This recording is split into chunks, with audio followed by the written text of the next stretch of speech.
जुन्या काळातल्या भयान गोष्टी या सिरीज मधला हा पहिला एपिसोड आहे।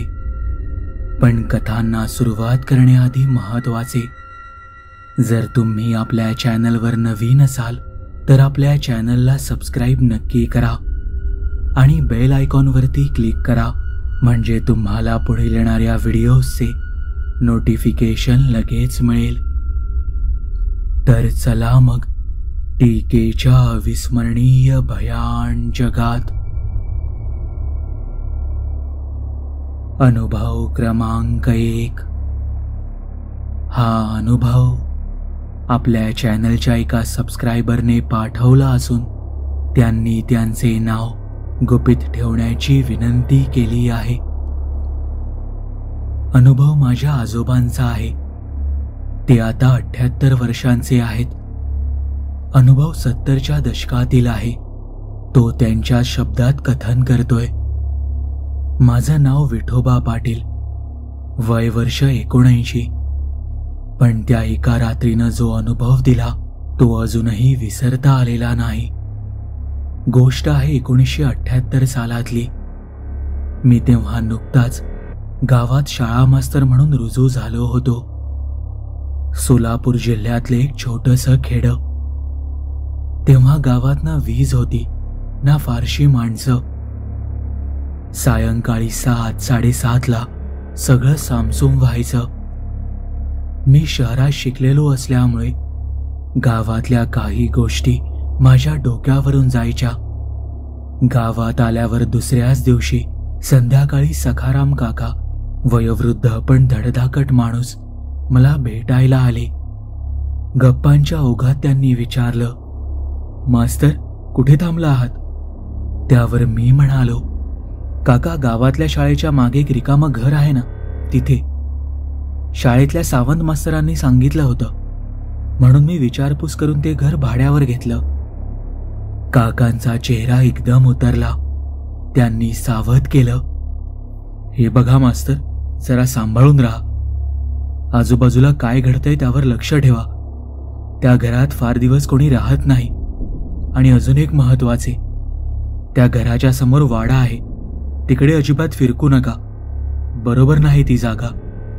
मी हसलो आणि त्यांना म्हणालो, का हो काका, भूत वगैरे आहेत का तिथे? त्यांनी गंभीर चेहरा करत सांगितलं, आता हसण्यावरी नेताय, पण तो वाडा म्हणजे फार जुनं बांधकाम। पूर्वी तिथं मोठं घराणं राहत होतं आणि तिथे। ते बोलत असताना त्यांचा मुलगा त्यांना बोलवायला आला।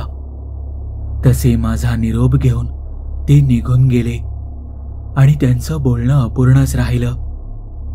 त्या दिवशी रात्री 9:30 वाजता मी शाळेचं काहीतरी काम करत बसलो होतो। त्या काळी गावात दिवे नव्हते, त्यामुळे कंदिलाच्या प्रकाशात सगळं काम व्हायचं। गाव तर कधीच निद्रेच्या आहारी अधीन झालं होतं, त्यामुळे स्मशान शांतता पसरली होती। फक्त रातकड्यांचा आवाज होता। तितक्यात दारावर एक थाप पडली। मी जरा दचकलो, इतक्या रात्री कोण असेल? तितक्यात दुसरी थाप पडली। मी हिम्मत करून विचारलं, कोण आहे? तसे बाहेरून आवाज आला, दार उघडा, लोक माझ्या मागावर आहेत, मला आसरा द्या, तुमचे खूप उपकार होतील, दार उघडा। कोणीतरी मदतीसाठी गयावया करते असा विचार करून मी दार उघडलं। तसे 25शीतली तरुणी आत आली। संपूर्ण घामाने भिजली होती, धापा टाकत होती। बहुतेक बरीच दमछाक झाली असावी तिची। पायात चप्पल नव्हती, त्यामुळे पाय मातीने माखले होते। मी तिला आत बसायला सांगितलं आणि पाणी प्यायला दिलं। ती काही वेळाने शांत होत म्हणाली, खूप उपकार झाले तुमचे माझ्यावर। मी काही हरकत नाही असे म्हणालो। काही वेळ उलटला। इतक्या रात्री त्या तरुणीला बाहेर जायला सांगणं मला योग्य वाटत नव्हतं। त्यावर तिच्या मागावर असलेली लोक कदाचित आसपासच असावीत। मी तिला म्हणालो, हे बघा, आजची रात्र इथेच थांबा, तुम्ही बाहेरच्या खोलीत झोपा हवं तर, मी आतल्या खोलीत आहे, काही लागलं तर कळवा मला. इतकं बोलून मी आत निघून गेलो. माझ्या मनात इतकंच होतं की माझ्यामुळे तिला संकोच व्हायला नको.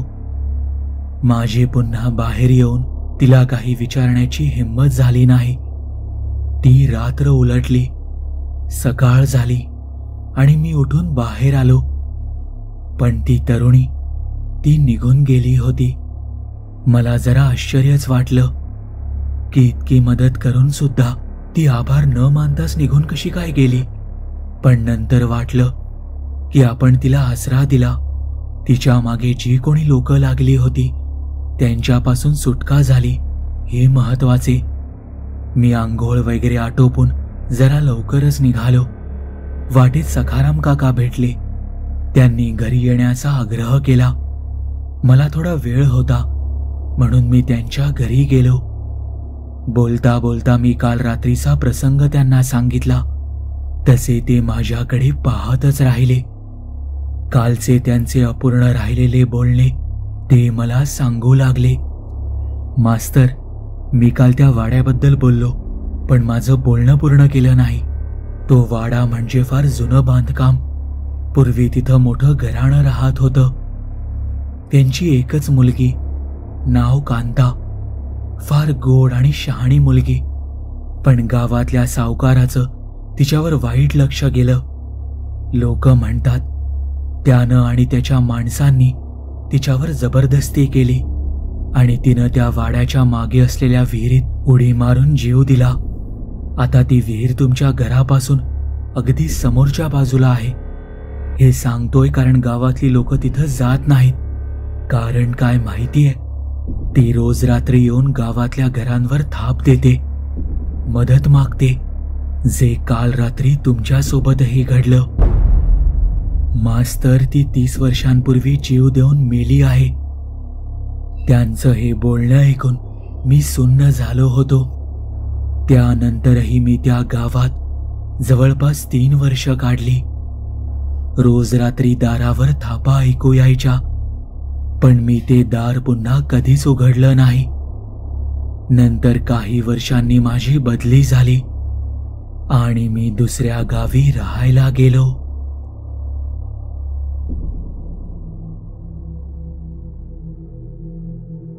पुढचे 2ही अनुभव आपल्या चॅनलच्या सबस्क्रायबर वैष्णवी लोहकरे यांनी पाठवले आहेत. अनुभव क्रमांक 2. ही घटना माझ्या आजीबरोबर घडली होती. गोष्ट बऱ्याच वर्षांपूर्वीची आहे, जेव्हा ती लहान होती. ती व तिचा भाऊ रानात सरपण आणण्यासाठी जायचे. तो रानाचा भाग डोंगरावर होता.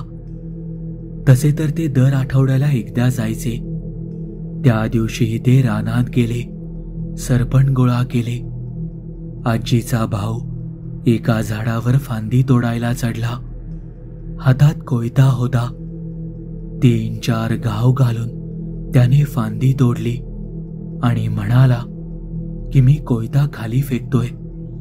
आजीने तो कोयता फेकताना पाहिला.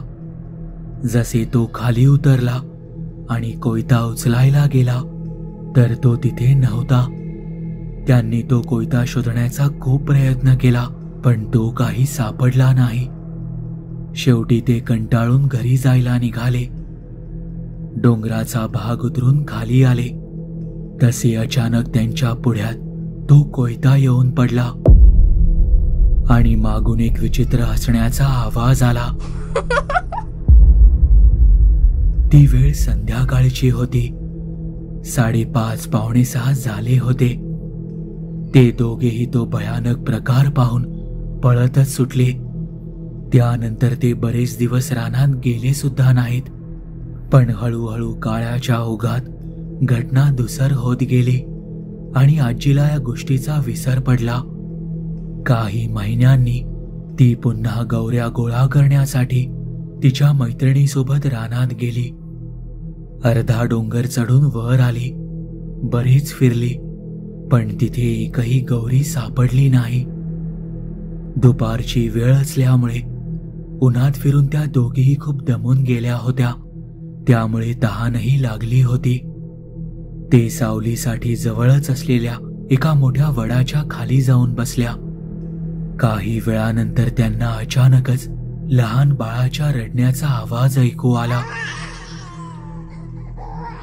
तसे ते आजूबाजूला पाहू लागले, कारण गेला तासभर त्या माळरानावर त्यांना कोणीही दिसलं नव्हतं. त्यामुळे अचानक तो आवाज ऐकून त्या दोघीही घाबरल्या. त्या झाडाभोवती मागच्या बाजूला खोडाच्या आत थोडी जागा होती. तिथे एक बाई बसली होती. तिच्या मांडीवर एक लहान बाळ होतं, जिला ती दूध पाजत होती. त्या बाईचे केस मोकळे असल्यामुळे तिच्याकडे पाहून वेगळंच वाटत होतं.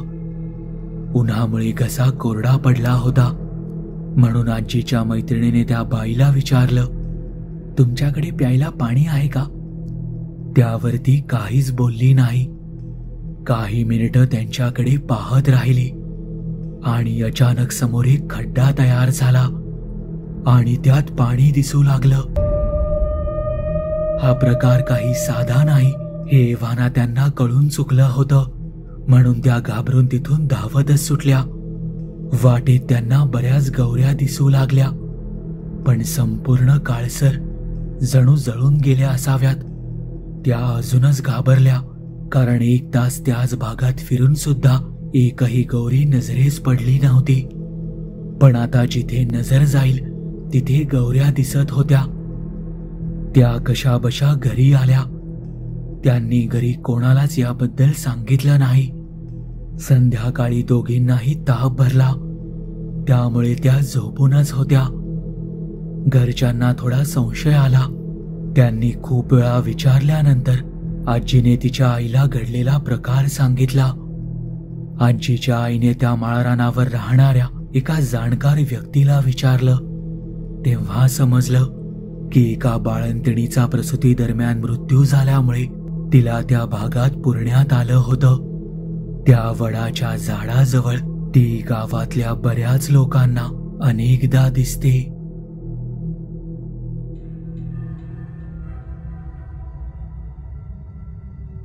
अनुभव क्रमांक 3. हा अनुभव ही माझ्या आजीचा आहे, जो तिच्या माहेरी असलेल्या धोंडीबा नावाच्या व्यक्तीसोबत घडलेला आहे. तो खूप जुना काळ होता. एके रात्री धोंडीबा तालुक्यावरून बैलगाडीवर आपल्या गावी येत होता. बरीच रात्र झाली होती. तो आपल्याच धुंदीत बैल हाकत चालला होता. पण एके ठिकाणी अचानक बैल थांबले. त्याला कळेना की असे का झाले. त्याच्याकडे बैलगाडीत 2 कंदील होते. तेवढ्या समोरून एक सुंदर स्त्री त्याच्या दिशेने त्याला चालत येताना दिसली. ती धोंडीबाच्या जवळ येत म्हणाली, मला जरा पुढे सोडाल का? त्यावर धोंडीबाने मागे बसण्याचा इशारा केला. तसे ती स्त्री मागे बसली. धोंडीबाने पुन्हा बैल हाकण्याचा प्रयत्न केला, पण बैल काही जागचे हलेना. शेवटी त्याने खाली उतरून पाहायचे ठरवले. त्याने बैलगाडीत लटकवलेला एक कंदील काढून हातात घेतला आणि खाली उतरला. बैलगाडीच्या चौफेर फिरत पाहू लागला. तितक्यात त्याचे लक्ष मागे बसलेल्या त्या बाईकडे गेले आणि त्याने असे काही पाहिले की तो स्तब्ध झाला. त्याने ओळखले की ही बाई साधीसुधी बाई नसून एक हडळ आहे. काही मिनिटं तो तसाच उभा राहिला. स्वतःला सावरलं. मनात काहीतरी विचार करून पुन्हा बैलगाडीत बसला. त्याने याआधी असे काही ऐकले होते की हडळीची एखादी वस्तू गपचूप घेतल्यास ती परत मिळवण्यासाठी हडळ कोणतीही इच्छा पूर्ण करू शकते. त्यामुळे त्याने ठरवले की आपणही तसेच करायचे, कारण हा सुटण्याचा एकमेव मार्ग त्याला दिसत होता. पण या सगळ्यातही त्याने स्वतःचा फायदा पाहिला. बैल हाकत असतानाच धोंडीबा तिच्यावर नजर ठेवून होता. ती हडळ त्याच्या उलट दिशेने तोंड करून बसली होती, त्यामुळे त्याला फक्त तिचे केसच दिसत होते. संधी मिळताच त्याने आपल्या जवळील सुपारीच्या अडकीत त्याने तिचे केस कापले आणि लपवून ठेवले. जेव्हा तिला कळले तेव्हा तिचे अचानक रूप पालटले. सौंदर्य कुठच्या कुठे निघून गेलं. तिनं एखाद्या जखड म्हातारीसारखं रूप घेतलं. पांढरे शुभ्र डोळे, त्वचा हाडाला चिकटलेली. तिने अगदी किळसवाण्या आवाजात विचारलं, दे मला, कुठे ठेवले आहे? धोंडीबाने हिम्मत करून त्याची इच्छा पूर्ण करण्याची मागणी केली. हाडळही तयार झाली. तसे त्याने सुरुवातीला दागदागिने, पैसा मिळावा याची इच्छा व्यक्त केली. एक एक करत त्याच्या सगळ्या इच्छा पूर्ण केल्या. तरीही धोंडीबाने तिचे केस परत केले नाहीत. त्याने शेवटची इच्छा जी सांगितली ती अगदी जगावेगळी होती, अगदी कल्पनाशक्तीच्या पलीकडची. त्याने तिला कधीही मूळ रूपात न येण्याची आणि आपल्याशी लग्न करण्याची मागणी केली आणि तसे वचन घेतले आणि त्या हडळीने तसे केलेही. बरीच वर्ष उलटली. धोंडीबा शेवटच्या घटका मोजत होता, पण ती काही केल्या त्याचा जीव जाऊ देत नव्हती. ती त्याच्याकडे आपले केस परत करण्याची विनंती करू लागली, पण धोंडीबा तिला केस परत करू शकत नव्हता, कारण त्याने ते केस कुठे लपवले नव्हते तर चक्क तोंडात ठेवून गिळून टाकले होते. धोंडीबाने आपल्याला मृत्यू यावा आणि मुक्ती मिळावी यासाठी पुन्हा एक शक्कल लढवली. त्याने केस परत करण्याचे सांगून आणखी एक इच्छा पूर्ण करायला सांगितली. ती एक अशी गोष्ट होती की ती कधीच पूर्ण करता आली नसती. त्याने तिला नदीवर जाऊन चाळणीने पाणी आणून आपल्याला पाजण्यास सांगितले. ती नदीवर गेली, परंतु कधीच परत येऊ शकली नाही आणि धोंडीबाने सुखाने आपला श्वास सोडला.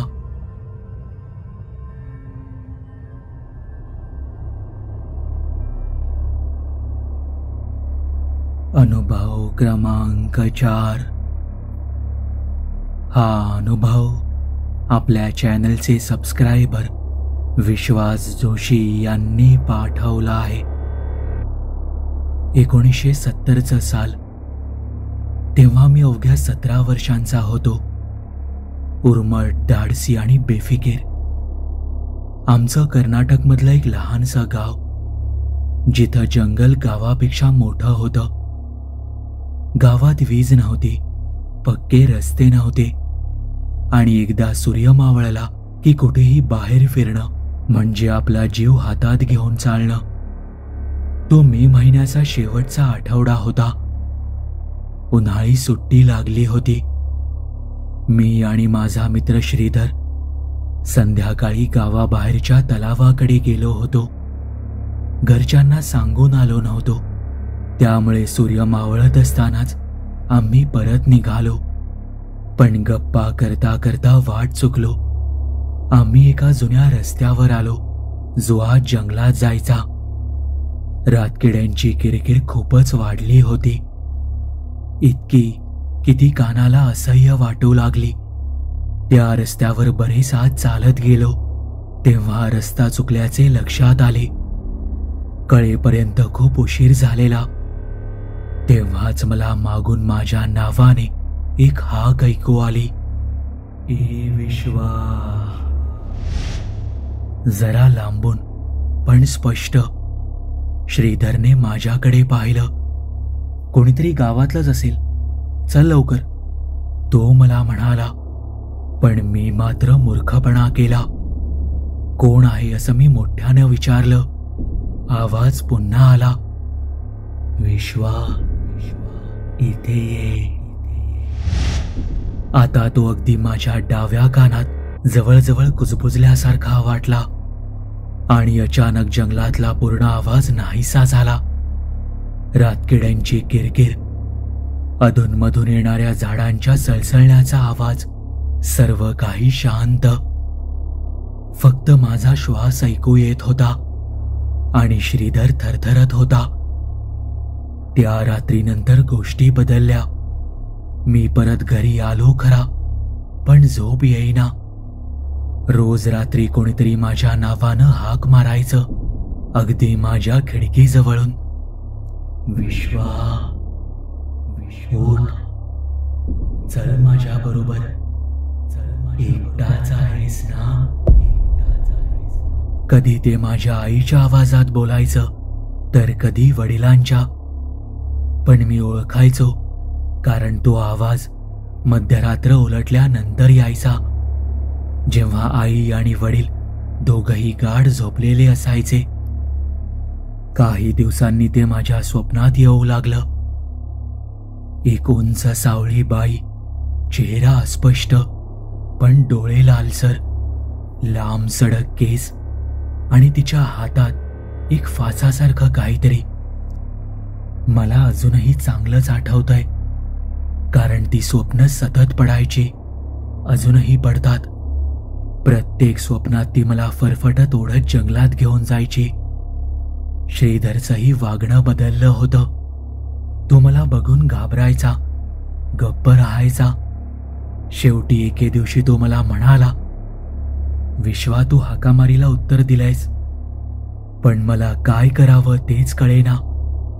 आई म्हणायची की कधी कधी रात्री तुझ्या खोलीत जळल्यासारखा वास येतो. बाबा बघत बसायचे, काहीच न बोलता, कारण कधी कधी मी झोपेत उठून घराच्या बाहेर चालायला लागायचो आणि घराजवळच्या झाडाखाली आल्यावर मला शुद्ध यायची. पाय मातीने भरलेले, चेहरा ओरखडलेला. दिवसेंदिवस हे सगळं वाढतच चाललं होतं. एकदा मी घरातल्या देव्हाऱ्याजवळ झोपलो होतो. मध्ये जाग आली तर दिसलं की माझ्या आजोबांच्या फोटोसमोर हाकामारी उभी होती. अंधारात तिचे लालसर डोळे तितकेच काय ते फक्त चमकत होते. माझ्या आईनं एका बाहेरची बाधा बघणाऱ्या बाईकडे मला दाखवलं. त्यावर त्यांनी सांगितलं की ही हाकामारी आता फक्त टाळता येईल, पण तिच्यापासून सुटका होणार नाही. आज बरीच वर्ष उलटली. मी पुण्यात वास्तव्यास आहे. तसं म्हणायला गेलं तर इथेही जंगल आहे, पण झाडांचं नाही तर सिमेंटचं. मोठमोठ्या इमारती, लोकांची सतत ये जा असते. पण रात्री अधूनमधून जेव्हा मी थोडासा अस्वस्थ होतो किंवा मन शांत नसतं, तेव्हा एक हळूवार हाक पुन्हा ऐकू येते. आता मी उत्तर देत नाही, मी काहीच बोलत नाही, पण माझ्या हृदयात एक गोष्ट कायमची कोरलेली आहे. हाकामारीचा आवाज एकदा ऐकला आणि तिला प्रतिसाद दिला की ती आयुष्यभर पाठ सोडत नाही.